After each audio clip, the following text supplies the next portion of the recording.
現在引退してトレーナー業に打ち込む一歩が引退する原因となった試合が実はアルフレド戦。ゲバラ戦の前にパンチドランカーになってしまったのです。今回は一歩対アルフレド戦について紹介。互いの成績やアルフレド戦後についても解説します。一歩が再びリングに戻ってきてほしい人は高評価に向かってデンプシーロールを連打。おすすめのキャラやシーンをぜひ教えてくださいね。24戦23勝1敗 23KO と素晴らしい記録を樹立し続けた幕内一歩。初めての日本タイトルマッチで伊達エイジに敗れた後、デンプシーロールという一歩の代名詞となる必殺技を身につけます。ポンチャイチャラタナで初披露し KO で勝利しました。仙道武との対決にも勝利し、日本フェザー級チャンピオンとなったのです。苦戦しつつも強敵たちを見事な逆転劇で勝利し、なんと日本タイトルを11回も防衛してしまうんです。もちろんその道は決して平坦ではありません。真田戦では初防衛の緊張しているところを突かれ、沢村戦では敗北どころかボクサー生命まで危ぶまれました。下道戦では相手のテクニックに翻弄され、ウォーリー戦では才能の違いを見せつけられました。しかし大きなダメージを受けながらも勝ち続ける一歩。小島久人戦で強烈な1ラウンド KO 勝ちをした後、日本タイトルを返上し、世界に向けて発信しました。アルフレド・ゴンザレスが23戦21勝2敗 17KO と戦績は拮抗しています。しかし負けた2試合がいずれもリカルド・マルティネス。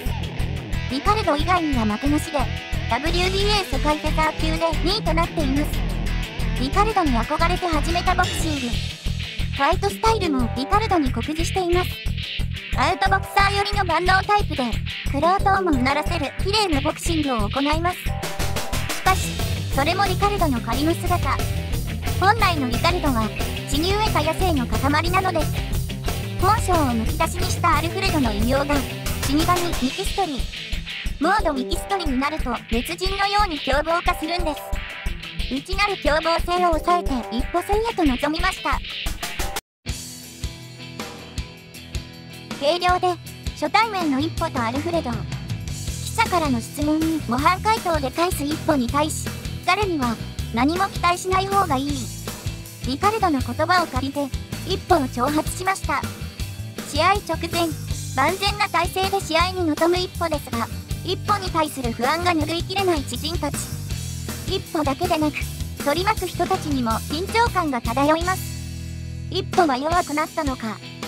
真柴や仙道、宮田はその答えを確かめに会場へと訪れました。セミファイナルで今井京介と戦う板垣でしたが、今井の愚直な攻めにコーナーから一歩も出れず KO 負け。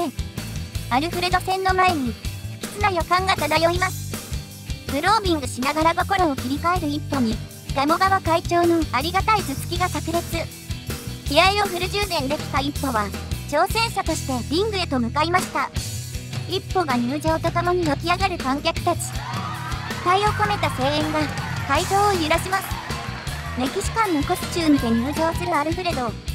強者が持つ雰囲気を一歩のライバルたちが感じ取りました。リング中央で目を合わす両者。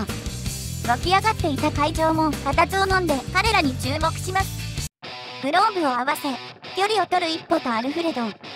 じりじりと距離を詰めていきました。届かないはずの距離からジャブを当てるアルフレドに一歩は戸惑いを隠せません。しかししっかりと頭を振りながら懐へと踏み込みました。距離を詰められても冷静なアルフレド。一歩の攻撃にカウンターを狙います。インファイトでの攻防。お互いのパンチが空を切ります。フェイントをかけ顔面を狙う一歩。防御したもののアルフレドの表情が変わります。ステップし始め一歩の前進を阻止しようとしますが、一歩の猛攻を止めることはできません。しかしアルフレドの軌道を変えたアッパーが一歩に直撃しました。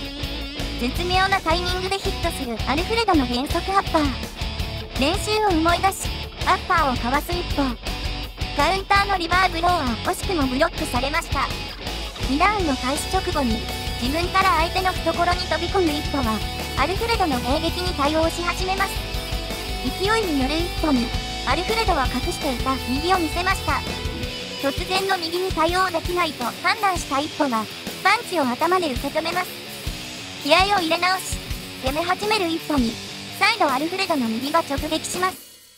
しかし、今度も額でパンチを受ける一歩。一瞬の隙を突き、一歩のリバーブローが炸裂しました。クロスレンジでの火の出るような打ち合い。より多く被弾してはいるものの、一歩の攻撃もアルフレドに当たります。3ラウンドで距離を取ることを選択したアルフレドに、一歩は果敢に攻め続けます。被弾するも勢いが止まらない一歩、アルフレドの右すらかわすんです。コーナーに追い詰めようと飛び込む一歩は、アルフレドの左フックを無防備に受けてしまいました。一発でダウンさせられてしまう一方、予想だにしなかった出来事に騒然とする会場。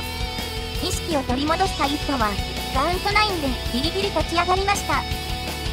その場で拳を振り回し、なんとかそのラウンドを逃げ切りました。一歩がアルフレドに勝るものは体力と回復力。鴨川の劇に、一歩は気力を振り絞ります。動揺する心を抑え、前進を止めない一歩でしたが、アルフレドは一歩の攻撃にカウンターで迎撃します。反撃の糸口を見出せない鴨川は、ふとモーリー戦を思い出しました。5ラウンド終了後、デンプシーロールの許可を求める一歩に対し、アルフレドはミキストリを解放しました。開始直後に繰り出されるデンプシーロール。アルフレドは無造作に近寄っていきました。デンプシーロール破りをするわけでもなく、一歩の攻撃にノーガードフルスイングで攻撃します。世界を舐めるんじゃねえ。アルフレドの怒りは、恐怖をはるかに凌駕していました。デンプシーロールの途中でブレーキをかけ、タイミングをずらす一歩。しかし、一歩に体を預ける形で勢いを止めました。再び接近戦を挑む一歩に、ゴンザレスはこの距離でも一歩を凌駕します。会長の教え通り、攻撃をかわしてアッパーを狙う一歩。ブロックしても脳が揺れたアルフレドですが、構わず攻撃を仕掛けます。強力なパンチが同時にヒットしましたが、なんと倒れたのはアルフレドでした。ダウンしたことがわからないアルフレドでしたが、なんとか立ち上がります。チャンスが舞い込み、猛然と突進する一歩。チャンスにもかかわらず、鴨川の不安は拭い去りません。コーナーで終わらせるように告げる鴨川に対し、リカルドを思い出すように告げるアルフレド陣営。運命の第7ラウンドが始まりました。予想を覆し、アルフレドから攻撃を仕掛けます。前段フルスイングで打ち込む両者。アルフレドのカウンターがまともにヒットします。しかしひるまない一歩が、連打でロープ際に追い詰めました。ロープ際での攻防戦。お互い一歩も譲りません。アルフレドの攻撃をかわし、一歩の左アッパーが炸裂。一歩の狙いすました左ストレートに、アルフレドの右フックがカウンターで直撃しました。前のめりに倒れる一歩。審判が駆け寄る前に、鴨川がリングに飛び込みました。試合後に落ち込む一歩を見て、心配するクミ。ボクシングやめたらいいのに。クミの言葉が、一歩の心をえぐります。またみんなを裏切ってしまった。このままではやめられません。一体、誰のために戦っているんですか？クミの言葉は、一歩の確信をついたようです。南雲戦でのスパーリングで避けたはずの左をもらってしまう一歩。なんとダウンまでされてしまいました。一歩が壊れている。高村の一言が鴨川の胸に突き刺さります。パンチドランカーを自覚しながら自分をごまかし続ける一歩。もがきながら戦ったゲバラ戦。しかし、無情にも一歩の拳は届きませんでした。試合の後、引退を決めた一歩。今後復活することがあるのでしょうか。